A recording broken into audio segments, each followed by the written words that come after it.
태국의 한 광고 이야기입니다. 비록 광고지만은 깊이가 있어요. 광고인지 뭔가 교훈을 주는 메시지인지 구분이 안 갈 정도입니다. 어떤 내용인가 보니까 한 소년이 음식을 훔치다가 잡혔습니다. 잡힌 소년에게 묻습니다. 왜 음식을 훔쳤니? 엄마 주려고요. 주인 이상합니다. 뭔가. 주인이 묻습니다. 엄마가 아프냐? 고개를 끄덕이는 거예요. 주인은 소년에게 야채 스프와 3통의 진통제를 손에 쥐어줍니다. 그리고 30년의 시간이 흘렀습니다. 주인은 여전히 어려운 사람을 도우며 장사를 하고 있습니다. 그러다가 쓰러집니다. 병원에 입원을 했습니다. 주인의 딸에게 주어진 의료 청구서의 비용이 2,700만 원이라는 거대한 치료비가 청구되었습니다.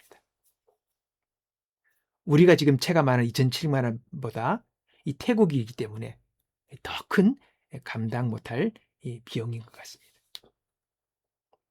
주인이 딸이 난감해하며 눈물을 짓고 있는데 영문으로 기록된 새로운 청구서가 주어집니다. 무슨 일인가? 30년 전에 그 소년이 의사가 되어 있었던 것입니다. 그걸 기억하고 의료 청구서에 영혼을 기록한 것입니다. 그리고 설명해 줍니다. 모든 비용은 30년 전에 이미 지불되었습니다. 야채 스프와 3통의 진통제와 함께. 이 광고가 감동을 주는 것은 은혜를 베풀고 또 그 은혜를 갚는 사람들의 모습을 우리가 보기 때문입니다. 은혜는 감동을 줍니다. 은혜를 베푸는 것, 그리고 은혜를 갚는 것, 이것은 우리를 살립니다. 제가 고등학교를 졸업하던 교회에 1월에 친구들과 함께 기도원에 올라갔다가 귀신 들린 사람을 만나게 되죠. 한번 발작하면 어른들이 서너 명이 붙어도 제어가 안 되는 괴력을 발휘합니다. 나중에 이런 사람을 치료하신다는 은사가 있는 목사님을 수소문해서 기도원에서 하산하며 그 목사님의 집을 찾아갑니다. 좀 맡겨서 좀 치료해달라고. 이 목사님을 보자 그 사람이 고향의 비추가 되는 거예요. 그냥 갑자기 고개를 딱 떨구고 시선을 못 맞추고 그냥 어쩔 줄을 몰라요. 그리고 한마디 말씀하면 뭐 그냥 꼼짝 못하게 그냥 다소곳하게 앉아 있는 거예요. 신기합니다. 근데 그 목사님이 같이 갔던 우리 친구들과 사람들에게 말씀하시다가 저에게 하신 말씀이 은혜를 많이 받았구먼. 그러면서 받은 은혜는 지키는 거다. 그렇게 말씀하시면서 복창을 시키시는 거예요. 받은 은혜는 지키는 것이다. 이렇게 복창을 하는 거예요. 그때 복창을 했지만은 근데 사실 그 말씀이 무슨 의미인지는 그때는 몰랐습니다. 뭐 아는 게 있습니까? 그때는 뭐 갓 이제 신앙에 입문하는 단계였는데 그때는 은혜를 받았다는 생각보다는 그 마음에 하나님 향한 갈망이 너무나도 컸습니다. 나도 뭔가 좀 은혜를 받아야 되겠는데 뭐 이런 갈망 뭐 그런 하나님에 대한 갈망으로 가득 차 있었지 내가 은혜 받았다 뭐 이런 생각은 없었어요. 나는 부족하고 나는 지금 은혜가 있어야 된다는 그런 생각만 있었어요. 그러나 지나고 보니 그때가 큰 은혜의 시간이었습니다. 사실 은혜를 받으면 자신은 은혜 받은 줄 몰라요. 근데 주위 사람이 그 사람이 은혜 받은 걸 압니다. 그 사람에게서 은혜가 느껴지기 때문입니다. 은혜 받은 사람은 그 은혜를 지키는 것이 이제 신앙에 입문한 사람의 이제 평생의 과제입니다, 사실.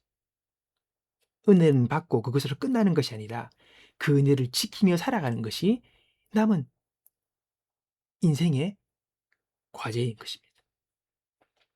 은혜를 주셨으니 은혜를 잘 지켜 살아야죠. 그럼 어떻게 그러면 은혜를 지켜 살 수 있겠습니까? 예. 은혜를 받은 은혜를 흘려보내고 그 은혜를 표현하면 받은 은혜를 지킬 수 있다는 겁니다. 은혜를 까자먹지 않고 지키는 것, 은혜를 흘려보내고 은혜를 표현하며 사는 것, 그게 비결입니다. 은혜를 흘려보내는 것은 내가 은혜를 받았으니까 나도 누군가에게 은혜를 베풀고 나누는 거예요. 그러니까 계속 은혜의 흐름이 있는 거죠. 끊기지가 않는 겁니다. 그리고 은혜를 표현하는 것, 그것이 또 은혜를 지키는 비결이에요. 하나님께서 주신 은혜가 감사하니 내가 하나님께 예배하는 거예요. 그리고 하나님께 찬양도 하고 또 하나님께 기도하고 또 말씀을 읽으면서 하나님과 교제하는 거죠. 묵상하면서. 하나님께서 말씀을 통해서 나에게 뭘 말씀하시는지, 하나님의 약속과 하나님의 뜻이 기록되어 있다는 이 말씀을 통해서 내가 하나님을 더 알기 위하여 그 말씀을 읽고 듣고 묵상하며 나가는 것, 다 이것을 하나님의 은혜에 대한 표현입니다. 감사의 표현이죠. 그렇게 하나님과 교제하고 그 은혜에 감사하며 누군가를 섬기고 봉사하고 헌신하는 것, 다 이것이 은혜를 표현하는 모습들인 겁니다. 이런 삶을 계속 이어가면 우리는 받은 은혜를 지킬 수가 있는 것이지요. 그리고 거기서 성경은 더 큰 은혜를 부어주신다라고 합니다.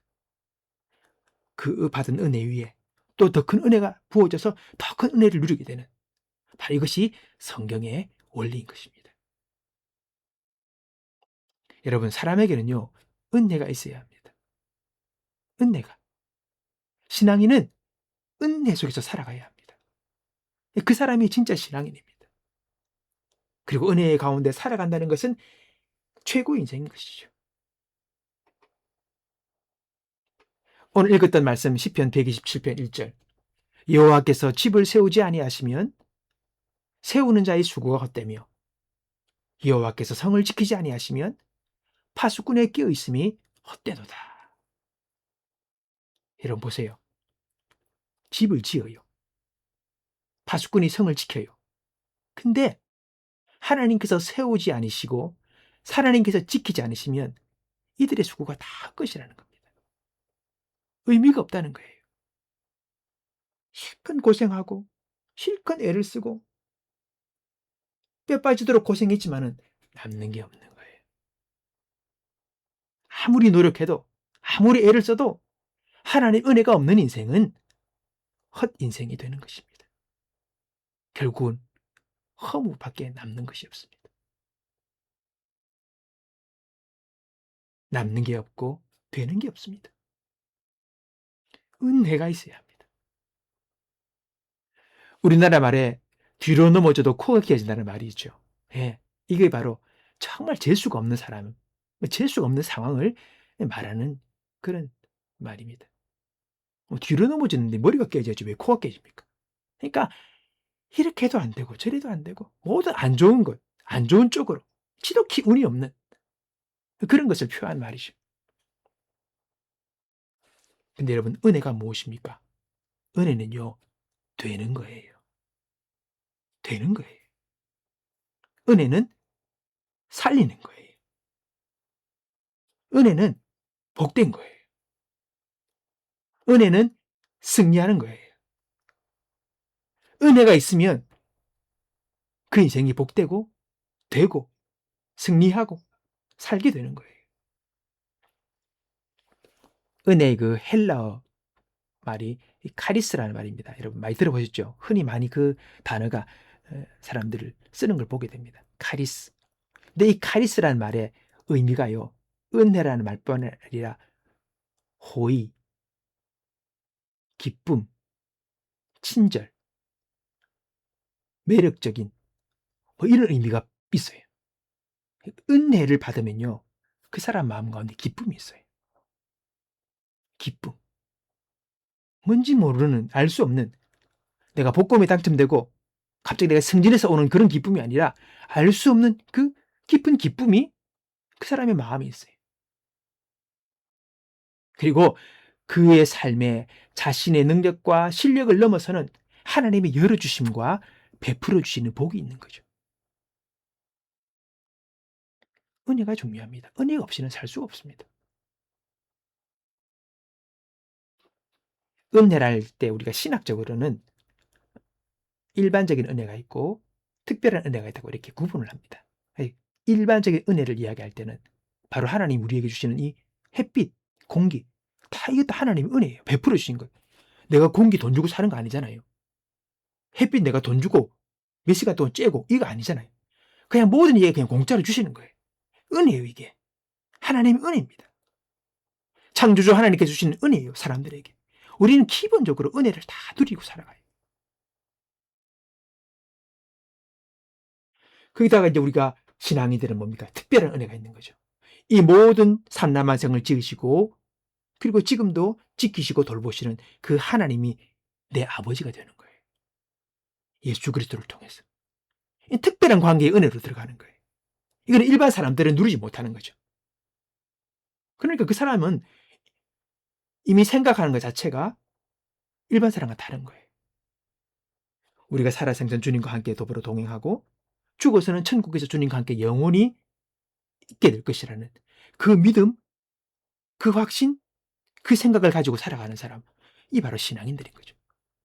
그러니까 믿지 않는 사람은 도저히 생각하지 못하고 꿈꾸지 못하는, 뭐 죽으면 끝이지 뭐 있나, 이렇게 하지만은 그리스도인은 달라요. 아니야. 죽은 뒤에는 내가 영원토록 주님과 함께 그 나라에서 함께 있을 거예요. 영원한 기쁨을 누리며 그런 확신과 믿음을 가지고 살아가는 거예요. 그게 신앙인이죠. 특별한 은혜를 받은 사람들인 거죠. 특별한 은혜, 그 믿음을 가진 것이죠. 그 믿음을 주셔서 그 믿음을 가지고 살아가는 것. 오늘 바로 그게 바로 그리스도인들인 것입니다.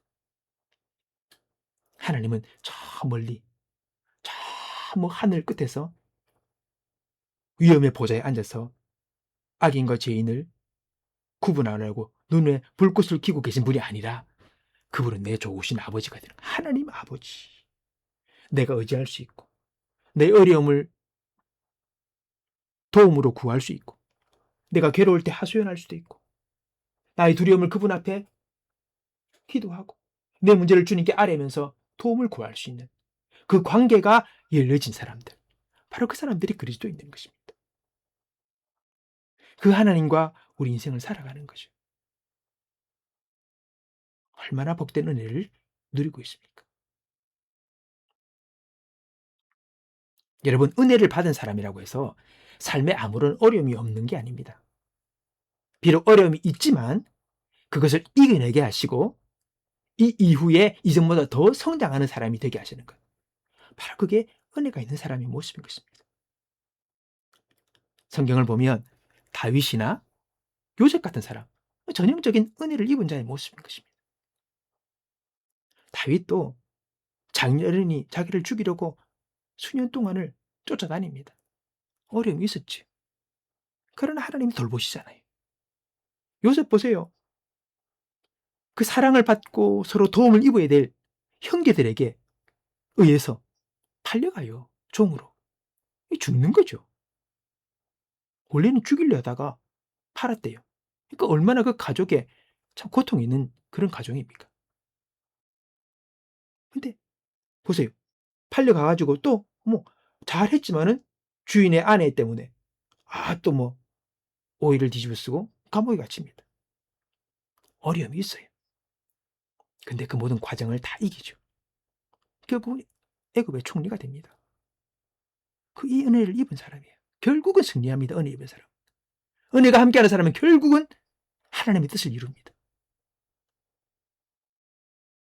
은혜 입은 자예요. 어려움도 이기고 어려움도 돌파하고 난간도 이겨내고 은혜가 역사하니 그렇게 할 수 있는 거죠. 중간에 좌절하고 쓰러지고 포기하는 게 아니라 그렇게 하게 도와주시는 하나님의 역사를 잊고 살아가는 것이 바로 은혜 가운데 살아가는 겁니다. 그러므로 신앙인은 은혜를 받고 그 은혜 속에서 살아가야 합니다. 은혜가 생명줄입니다. 근데 이래 생각하는 사람이 있어요. 나는 은혜가 없다. 은혜 다 잃어버렸다. 나는 은혜 받은 줄도 모르겠다. 이런 사람들이 간혹 있어요. 여러분, 신앙생활에 입문한 사람은요, 이미 은혜를 받은 사람들이에요.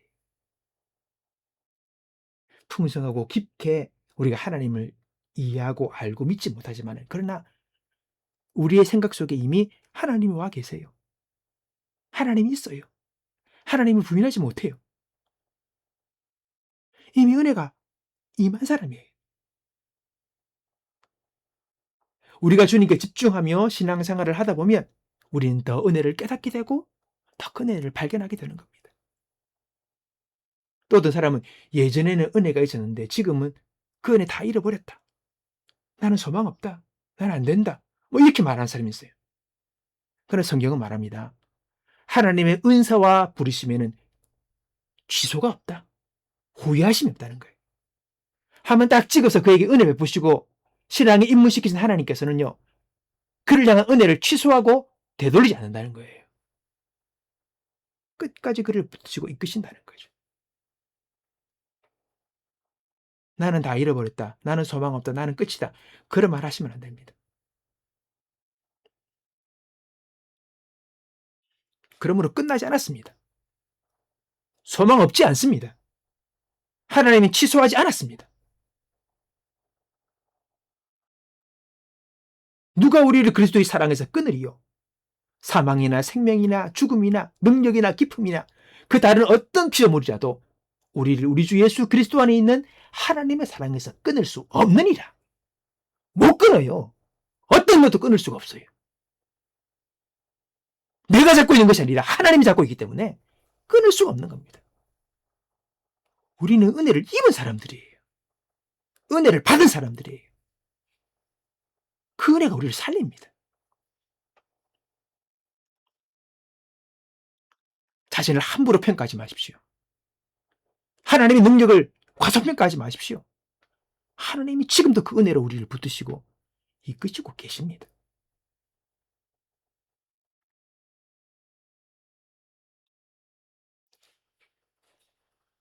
모세는 자신의 민족을 애굽의 압제에서 구원해야 한다는 나름의 사명감이 마음에 있었어요.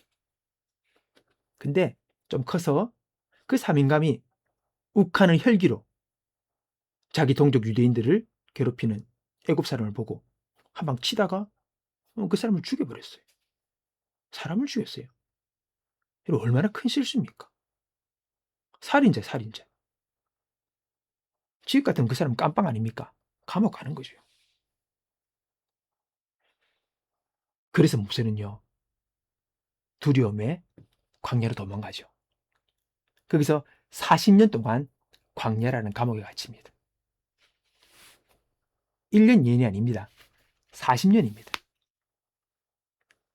40년 동안 광야에서 이제 양을 치고 광야를 이리저리 돌아다니고 있는 한 노인을 보게 되는 거죠.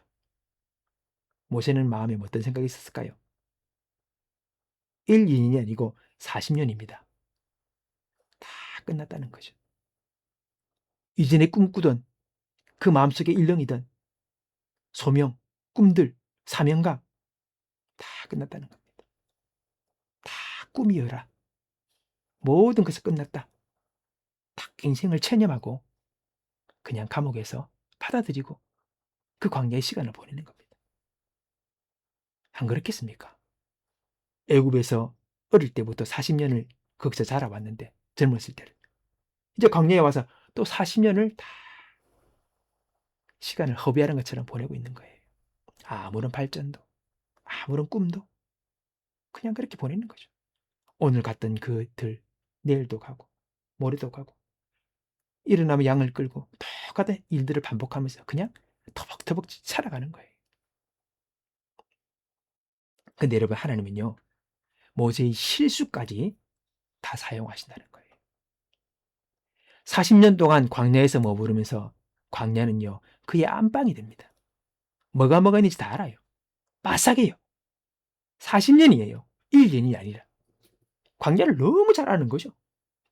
광야의 날씨, 일기, 어디에 뭐가 있고 다 아는 거예요. 빠삭한 거예요. 그래서 이스라엘 백성을 출애굽하여 가나안 땅에 이르도록 그 광야를 이끄는 그 일을 하나님이 모세에게 맡기시는 거예요. 광야는 자기 안방이니까 너무 잘 알아요. 그렇게 이스라엘 백성을 가나안까지 이끌도록 광야에서 그를 인도하는 리더자가 된 것입니다. 다 끝났다고, 나의 치명적인 실수로 내 인생 다 망쳤다라고 생각했지만은 그것까지도 하나님은 사용하셔서 모세를 사용하시는 거예요. 그게 하나님이십니다. 나의 어리석음, 나의 실수, 내가 겪는 좌절, 절망감, 외로움, 이 모든 것들도 하나님은 다 사용하시는 거죠. 그렇게 하나님의 큰 뜻을 이루시는데 사용하시는 겁니다.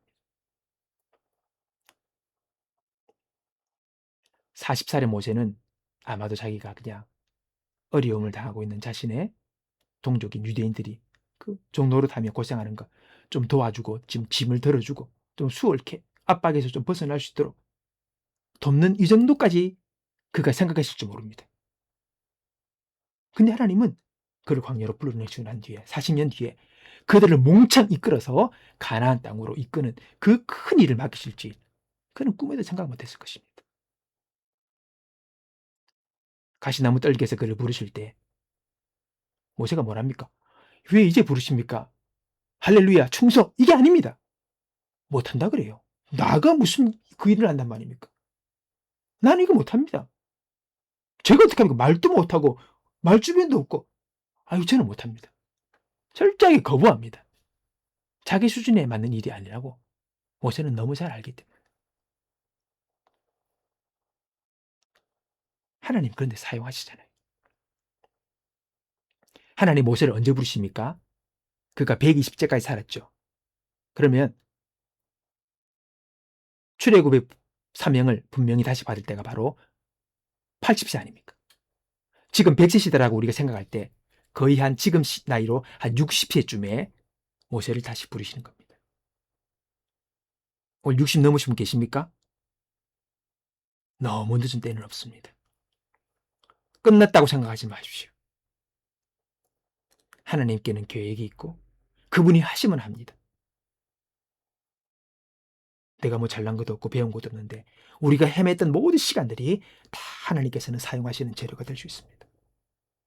언제든 하나님이 나를 사용하시면 그때가 최고의 때인 것입니다. 그러므로 자신의 지금의 모습, 지금의 환경만 바라보지 말고 하나님의 선하심과 그분의 능력이 있으심을 바라보십시오. 무엇보다도 은혜를 구하십시오.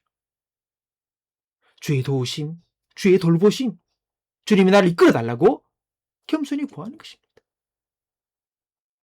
은혜가 임하면 안 될 일도 되고 막힌 일도 열리는 광야의 길이 열리고 사막의 강이 열리는 역사가 임하는 것입니다. 은혜의 주체는 하나님이시기 때문입니다. 시편 5편 12절에 여호와여 주는 의인에게 복을 주시고 방패로함같이 은혜로 그를 호위하시리이다. 그렇게 기록하고 있습니다. 무슨 말입니까? 하나님이 의인에게 복을 주시고 은혜로 그를 감싸나 그를 보살피신다는 거예요. 여기서 성경에 의인, 의인이라니까 나는 의인하고 거리가 먼데 그럼 나는 복 못 받겠네. 내 이야기하고 거리가 너무 멀다. 그렇게 생각하지 마시기 바랍니다. 성경에서 의인은 도덕적으로 완벽한 사람을 말하는 게 아니에요. 의인은 하나님을 의지하고 그를 믿고 그를 따르기로 하는 사람. 시선이 하나님을 향하고 있는 사람. 그 사람을 의인이라고 이야기하고 있습니다. 이미 완성된 완벽한 도덕적으로 흠이 없는 그런 사람이 아니라 하나님을 의지하고 그분을 향해 시선을 두고 있는 사람. 그분을 향해 나아가고 있는 사람. 그게 의인이에요.